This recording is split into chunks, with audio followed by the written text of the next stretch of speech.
హే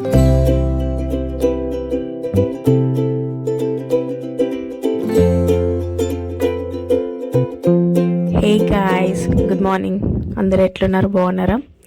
యాక్చువల్గా last week vlog అనేది నేను పోస్ట్ చేయలేదు, not even one vlog post చేయలేదు. ఏమైంది అనేది నేను చెప్తాను, వీడియో ఎండ్ వరకు చూడండి. నేను ఈ వీడియోలో షేర్ చేసుకుంటాను ఎందుకు పోస్ట్ చేయలేదు అనేది. అండ్ శ్రావణ మాసం ఆల్రెడీ వచ్చేసింది, వరలక్ష్మి వ్రతం కూడా అయిపోయింది. ఎంతమంది చేసుకుంటున్నారు యాక్చువల్గా వరలక్ష్మి వ్రతం? నేనైతే ఓన్ హౌస్లోకి వెళ్ళాకనే చేసుకుందాము అని చెప్పి వెయిట్ చేస్తున్నాను. ఈ ఇయర్ చేసుకోలేదు నేను. యాక్చువల్గా పూజ అయితే చేసుకుంటాను, ప్రసాదం లాగా చేసుకుంటాను, బట్ ఈసారి ప్రసాదం కూడా చేసుకోలేదు. కొంచెం ఫీవర్గా ఉండే, ప్లస్ బాబుకు కూడా బాగాలేకుండే, సో నేనైతే ఏం చేసుకోలేదు ప్రసాదము. బట్ పూజ అయితే చేసుకున్నాను, అన్నీ కంప్లీట్ చేసుకున్నాను అనమాట. అయితే నేను ఇక్కడ వచ్చేసి మా బాబు కోసము ఇడ్లీ అనేది ప్రిపేర్ చేస్తున్నాను. ఈ ఇడ్లీ ఏంటి అంటే మామూలుగా జొన్నలు రాగులతోటి అనమాట. మీకు ఒకవేళ రెసిపీ కావాలంటే కామెంట్ చేయండి, నేను మళ్ళీ ఒకసారి నానబెట్టినప్పుడు నేను చూపిస్తాను.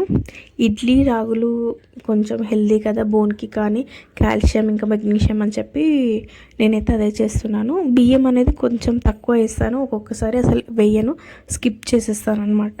ఎందుకంటే బికాస్ అది దోశ వేసుకోవడానికి వస్తుంది మనకి, ఏంటి ఇడ్లీకి కూడా టూ బ్యాటర్స్ సపరేట్గా ఏం అక్కర్లేదు, ఒకటే సరిపోతుంది అనమాట మనకి. సో అదే ప్రిపేర్ చేసుకొని అదే వేసేసుకుంటే బాగుంటుంది. ఇడ్లీలు కూడా మంచిగా మెత్తగా వస్తాయి, పఫీగా వస్తాయి, ఎందుకంటే మనం జొన్నలు కూడా వేసుకుంటున్నాం కదా, సో అందుకని.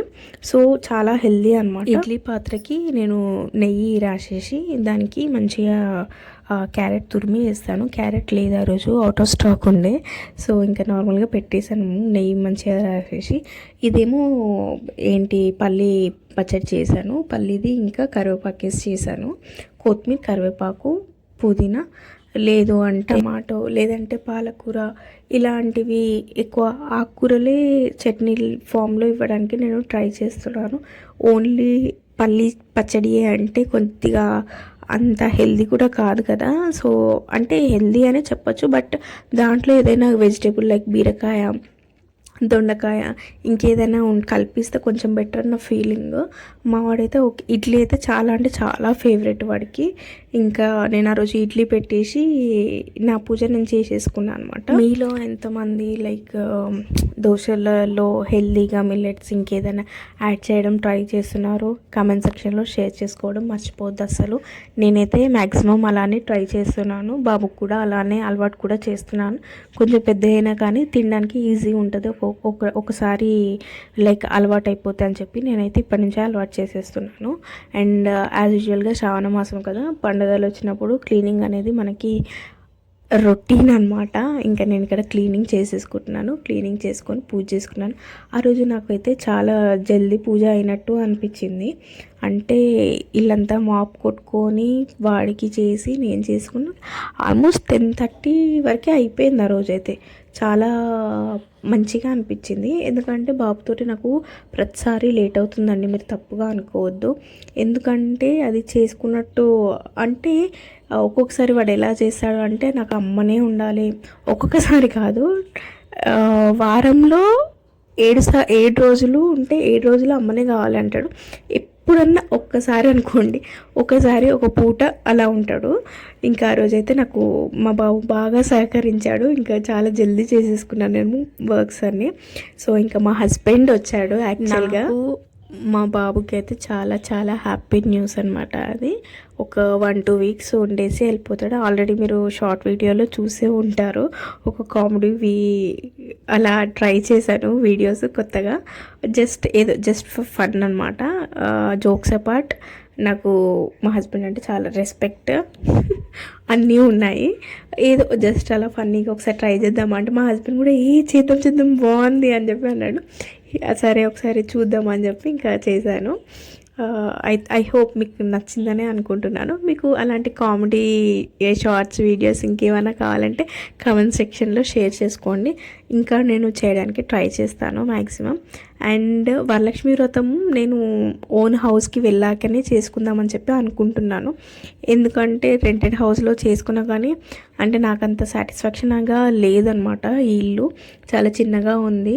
అందుకని చెప్పి నేను అనుకున్నాను నా మనసులో కొంచెం మంచిగా అట్లీస్ట్ వేరే హౌస్ రెంట్ ఓన్ అనే కాదు, వేరేది రెంట్కి షిఫ్ట్ అయినా కానీ కొంచెం మంచిగా ఉన్న ఇల్లు తీసుకున్నప్పుడు చేసుకోవాలి అని చెప్పి అనిపిస్తుంది నాకు. సో అందుకనే నేను కొంచెం బ్రేక్ తీసుకున్నాను. ఎందుకంటే మనం ఏది చేసుకున్నా కానీ మనకి ఆడవాళ్ళకి కొంచెం సాటిస్ఫాక్షన్ ఉంది అంటే ఐదర్ కిచెన్లో క్లీనింగ్ లేదంటే పూజ. అది ఏది సాటిస్ఫాక్షన్ లేకపోతే మనకి ఆ డేనే సాటిస్ఫాక్షన్గా అనిపించదు.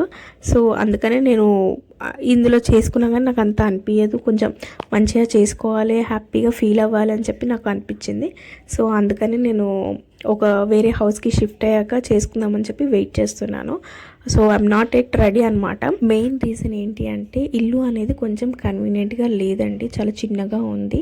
సో అందుకనే నేను కొంచెం గ్యాప్ తీసుకున్నాను. ఒక కన్వీనియంట్ ఇల్లుకి షిఫ్ట్ అయినాక డెఫినెట్గా నేను వరలక్ష్మి వ్రతం చేసుకుంటాను. సో నేను ఇక్కడ వచ్చేసి పెసరపప్పు టమాటా ప్రిపేర్ చేస్తున్నాను. పెసరపప్పు టమాటా వేసి మేము 2 టైప్స్ చేస్తాము. ఒకటేమో పల్సగా చేస్తాము లైక్ పప్పులాగా, అందులో పెసరపప్పు కొద్దిగా తక్కువనే వేసుకుంటాము కానీ పల్చగా చేసుకుంటాము.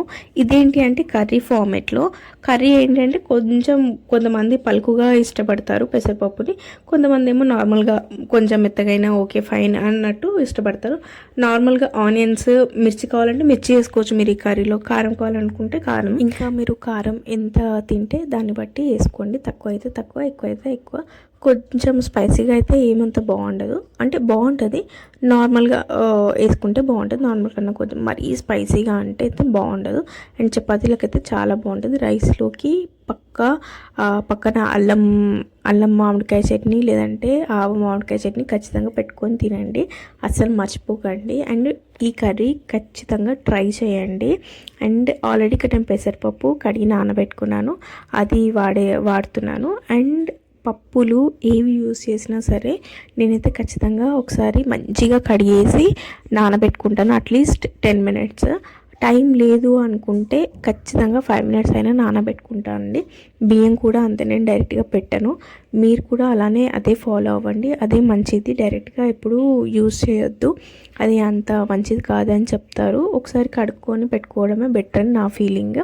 అండ్ ఇది కొంచెం పలుగ్గా కావాలంటే పలుకు మీద ఆఫ్ చేసేసుకోండి స్టవ్, లేదు కొంచెం మెత్తగా అయినా ఓకే అనుకుంటే మెత్తగా అయినాక మీరు ఆఫ్ చేసేసుకోండి. కొద్దిగా పెసరపప్పు అదంతా వేసిన తర్వాతకి వాటర్ వేసి ఉడకబెట్టేస్తాం. కొద్దిగా నేను బెల్లం ఒకటే వేసాను, ఇంకా ఏం లేదు. ధనియా పొడి స్టార్టింగ్ వేసాను, కారం ఉప్పు అంతే, ఇంకా ఏం లేదండి. కొద్దిగా మీరు కావాలి అనుకుంటే కారం కొద్దిగా వేసుకోండి ఎక్కువ, అంతే. ఇంకైతే ఏం పొడులు అయితే వేయొద్దు ఇందులో, అస్సలు బాగుండదు. నార్మల్గా అయితేనే బాగుంటుంది. అయితే మీరు కూడా ఇలాంటి బాస్కెట్ అనేది యూస్ చేస్తున్నారా?